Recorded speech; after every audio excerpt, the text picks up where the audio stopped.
Hello and welcome to Rear Naked Chat subscribers. We are talking the Ultimate Fighter Season 17 Episode 4. Yes, and here we go. We have got a new lead for you. We have microphones and we have clips for you. Yeah, so we're stepping it up. Let's not cut. We were inundated with a request for to use clips. So you asked for it. That one guy out there who knows who he is. You're going to get it. We don't know if we're infringing any copyrights or any of that shit. We're not making any money off it.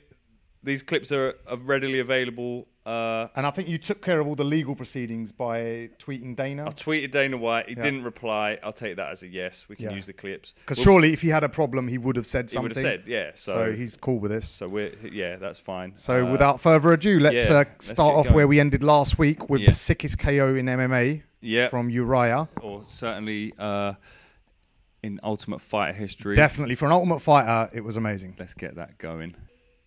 So here we go. Previously. Oh no, shit, hang on. Yeah. Bubba McDaniels is showing himself up to be a right prick. Yeah, just mouthing off for the cameras there, basically. Yeah, whatever, Kev. This is what we want to see. Here we go. And he's out. Holy Good night. Holy shit. Yeah. The greatest pre-knockout, post-knockout celebration as well. Lovely. Yeah, Dana said it. Mentioned last week, Mazzagetti at the end there, getting a bit of extra camera time. Had to get involved, didn't he? Yeah. So yeah, mate, that was a brutal knockout. Enjoyed that. But fortunately, Adam Seller was okay. He came back. He sort of came back into the house still wearing his hospital gown. Yeah. And I felt trying too hard to show everyone, hey, I'm okay, guys. I'm okay. Yeah.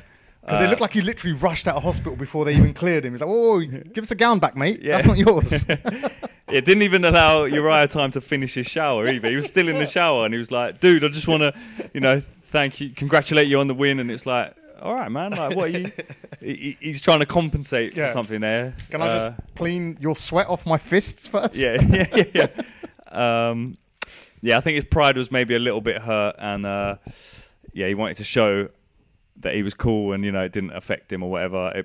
It must have affected him on some level. Yeah, I did like his joke, though. Just coming straight in, like, literally coming from the hospital in his gown, straight to Uriah in the shower. Why you kicked me so hard for? Yeah, it was good. Maybe that was the whole point behind it. Yeah. So maybe he's fine. Maybe he will be shitting his pants in about 20 years because his brain's destroyed. But who knows? We'll find out. So, there wasn't a whole lot else going on in this episode, except for the discovery that Kevin Casey, who's also happens to be fighting this week, is a bit of a rapper. Apparently.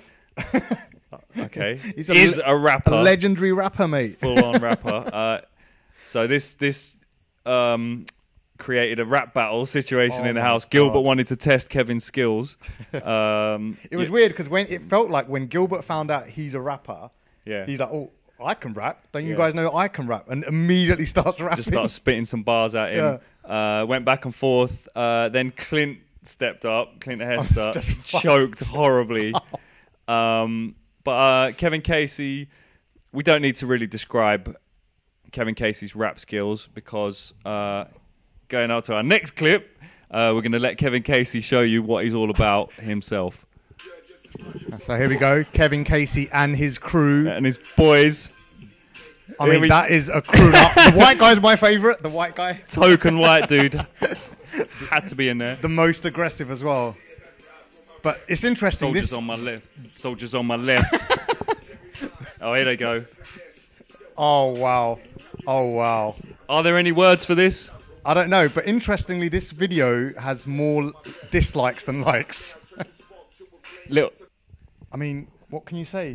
There's nothing you can say. I don't know what to say about that video. As you could notice at the end as well, there was a little clip of Kevin in action there. If you watch the full video, in fact, we recommend go YouTube, watch the video. We'll promote that shit for Kev. For the king, because he clearly takes it very seriously. He does, and I think he just takes himself and life in general very seriously. He comes across as that kind of dude. I don't think there's been a joke or even a smile from Kevin Casey whatsoever. Even during the rap battle, he was still very stoic. Which is why he didn't take well to that. that, yeah, from his opponent this week, Yeah. Colin Hart, who, seemingly completely out of character during the stare down at the weigh-in, just gave him one of them right in the face. Yeah. The vintage. That was in response to a handshake as well. Yeah, yeah. The ultimate diss. And everyone seemed to be very upset about that. So I'm guessing particularly Uriah as well. Uriah didn't take it very quite well. personally, because he's another man who takes respect quite seriously. Yeah, true. I loved the fact though that Colin's excuse was that they woke me up 2 nights ago by throwing toilet paper. Oh yeah, there was an in-house prank. We didn't mention it.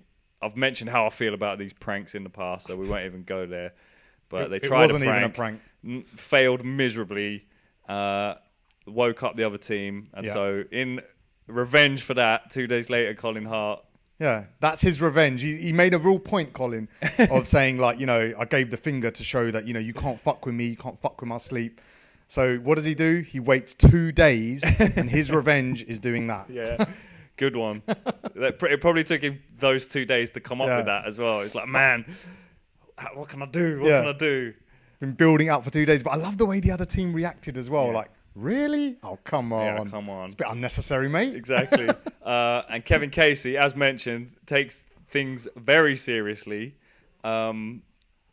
Decided he needed to give. It was a Vitor Belfort style dressing Vitor style, yeah, it was. He's the Black Vitor. He's the Black Vitor Belfort. It was just a lesson in respect and how to carry yourself. In fact, let's have a look.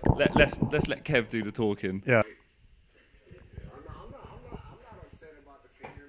Clearly. So he's not upset then. I think for one thing, we're professionals. You know what I mean? So right. It gives a certain kind of look when we're disrespecting each other, especially if you don't mean it. You know what I mean? But, hey, at the end of the day, man, you're your own man and you're going to do what you want. But at the end of the day, also. A proper dressing down, man. It's just 2 black guys intimidating, standing above this guy. The body language was a bit intimidating. Yeah.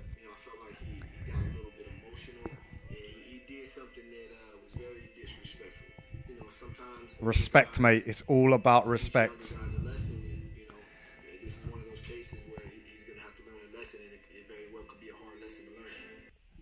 So the older guy needs to teach the younger guy a lesson. Should we have a look at how that worked out? Let's see how that lesson went. How did that go, Kev?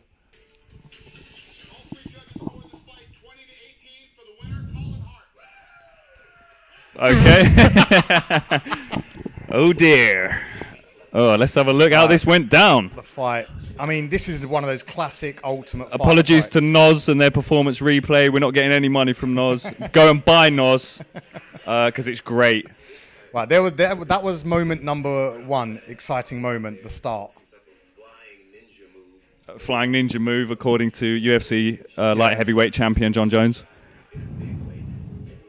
But the rest of the round was just him holding him up against the cage, and I hate fighters like that. I mean, it's the Ultimate Fighter. This is my always running complaint, is that there's always dirty boxing bullshit. I think we got spoiled with 2 knockouts in 2 weeks. Yeah. So this was on the cards, I think. It felt like after last week, it was back to reality. Yeah, it's just... This is what we're used to seeing. A wrestler holding a... Yeah. Chael said it. Kevin just... I think overall, in that whole fight, there was maybe 30 seconds of action, what I would describe as action, which isn't just holding someone against the cage. Or on the mat. Yeah. But I didn't like when John Jones, during round 2, saying shit like, oh, cover his mouth. I hate that thing, man. You can't cover someone's mouth, can you? This is action part 2. There you go. That was the other... Dana says that Colin Hart broke him. Oh, no, sorry. This was... There's some action. But here's the other 30 seconds of action. Lands a couple of shots that look nice on the forehead. But yeah, that was it. That was it for Kev. I was disappointed, man. I was hoping to see something amazing. Yeah, but no, it was very... Very got cut again as well. Very typical Ultimate Fighter. Just dirty, grinding... I'm not impressed with... Hart. Yeah, He looks very one-dimensional. He looks like he's going to go out the next round. Very one-dimensional. Yeah, I could see, like, if he fought, say, Luke, I think Luke could... There you go. Good point. So, yeah, good point from Chael there that Kevin Casey never actually turned up to fight. No, he never engaged fully. I don't know if mentally he just wasn't there. He just had a bad day, or Thinking about his rap career. yeah, he was too busy thinking about his next video. Maybe if his crew was there If his crew to help him on. doing some kind of choreographed Military dance move type thing around the octagon, he would have been inspired to really fuck someone up. But instead, yeah, Colin just did the wrestler thing, Ground him out. held him down. And for a Gracie Jiu-Jitsu guy, I thought Kevin would have been a lot more active off his back. But I think as Dana said, as we've mentioned, he just wasn't in it today. He just wasn't up for it. So you never know. He might get back in with a wild card. Never know, yeah. If not, we look forward to seeing what he does with his rap career.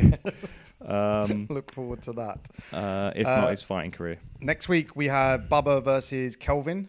Yeah, the infamous Bubba, who we just Hate. like we said. There's always one on this show. Yeah. There's always one. I don't know if it's the way they edit it or it's just the law of averages. But there was always one. I don't think it's the editing in this case. No, I think it's just a dickhead. I think our number one fan for Old Man summed it up with his comment last week. Bubba McDaniels is a prick. There you go. What more can you say to that, really? I think it's also a case of overconfidence because he trains with John Jones. He's on the team with his buddy Jones. It did have a slight whiff of Jones getting his man through to the next round. They picked the youngest guy, the least experienced. Yeah. Let's just get Bubba into the next round. Yeah, and I think it kind of makes Bubba think that he's a little bit above everyone else. And we'll find out if that's the case or not. I've got a feeling he's going to get his ass handed to him. You made a good point about Kelvin saying, look, he's a young guy. He's got Chael Sonnen giving him the absolute best motivational speech possible. Yeah, and when you're a younger guy, you buy into that stuff a lot more. Like if Chael's saying, you got nothing to lose, don't think, just live moment by moment, blah blah blah, all that psychological shit that Chael is obviously very good at. Yeah, a young guy is obviously a bit less cynical and a bit less worn down by the world as an older guy. So he's just like. Yeah, he's going to believe. He's going to believe he's got a chance. Yeah. So personally, I hope he fucks. I really do as well. I'm looking forward to next week. I can't wait. So yeah, let us know what you think of the new style show. Hit us up on here, YouTube. Comments are always welcome, no matter what you want to say. Twitter @Rear Naked Chat. Dana, the offer's still open. No, we're cool. Get back to us. Or rearnakedchat@gmail.com. I think that's it. Yeah. Peace. See you later.